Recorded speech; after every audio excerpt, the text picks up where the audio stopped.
बड़ी गहन और हमें बड़ी बारीकता से समझना है कि आप उस रामायण यात्रा को पूरा करने जा रहे हैं जो कभी किताबों में, वेदों में और उस रामचरितमानस के अंतर्गत लिखी हुई है। संतों ने, साधुओं ने उसे सुना सुना करके आप लोगों के मन को जीता है। आज हम उसी रामायण की यात्रा पर आज चल पड़े हैं। तो क्या कहेंगे? राम चल पड़े हैं। आज कृष्ण जिन्होंने कभी कोपेश्वर में महाभारत से पहले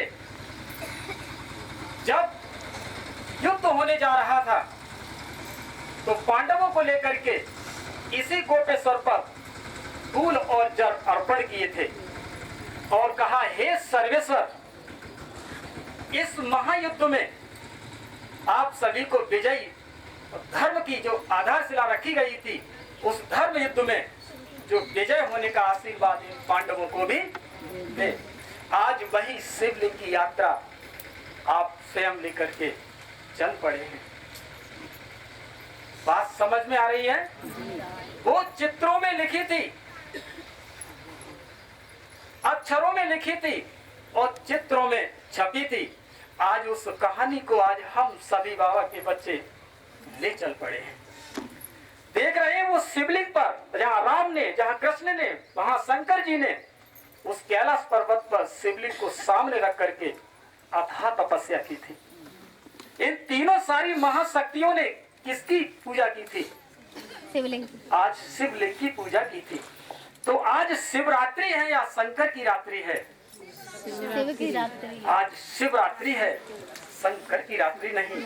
तो आज हमें शिवलिंग का अर्थ तो शायद मेरे सभी बच्चे जानते हैं, लेकिन कुछ अनजान हैं।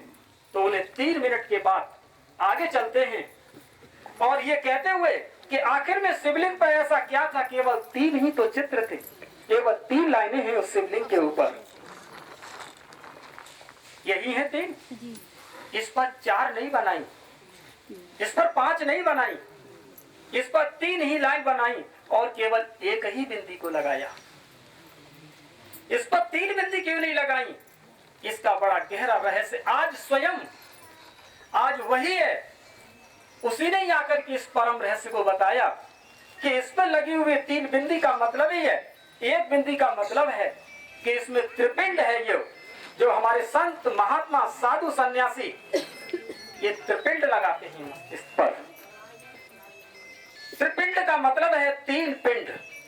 एक पिंड ब्रह्मा का और दूसरा पिंड विष्णु का और तीसरा पिंड शंकर का, और बीच में लगा हुआ जो बिंदु है वो परम पिता शिव का प्रतीक है।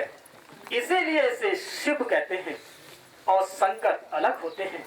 आज आप लोग जो व्रत किए हुए हैं, जिन्होंने व्रत उपवास किए हैं, वो जल जब चढ़ाते हैं, शिवलिंग पर तो जल चढ़ाते हो, लेकिन ध्यान में शंकर जी को लेके जाते हो।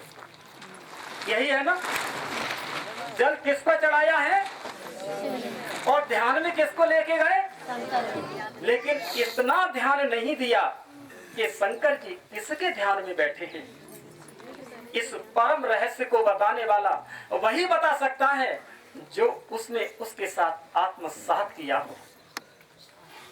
आज वही शिव की यात्रा आज आप सब लोगों ने की है और आज एक धर्म युद्ध की तैयारियों में, एक धर्म की स्थापना में आप सबके कदम पड़े हुए हैं। वो यात्रा, वो रामायण यात्रा, वो गीता भागवत की पूरा धर्म युद्ध आज आप पूरा करके आ रहे हैं। इधर देखते हैं, अगर इस परम रहस्य को समझने के बाद आपके अंदर एक परम सत्य जब बैठेगा तो आप इस पृथ्वी पर ही तो हैं। ये सारा काम कहाँ हो रहा है? इस पृथ्वी पर हो रहा है। इधर सभी लोग गौर से देखेंगे, ये पृथ्वी है, इसी पृथ्वी के ऊपर ही तो हम सब लोगों का जीवन है। इसी को कर्म क्षेत्र भी कहते हैं, इसे मृत्यु लोक भी कहते हैं, इसे साकार लोक भी। इसी सृष्टि, इसी पृथ्वी के ऊपर सृष्टि का चक्र घूमता है। ये सृष्टि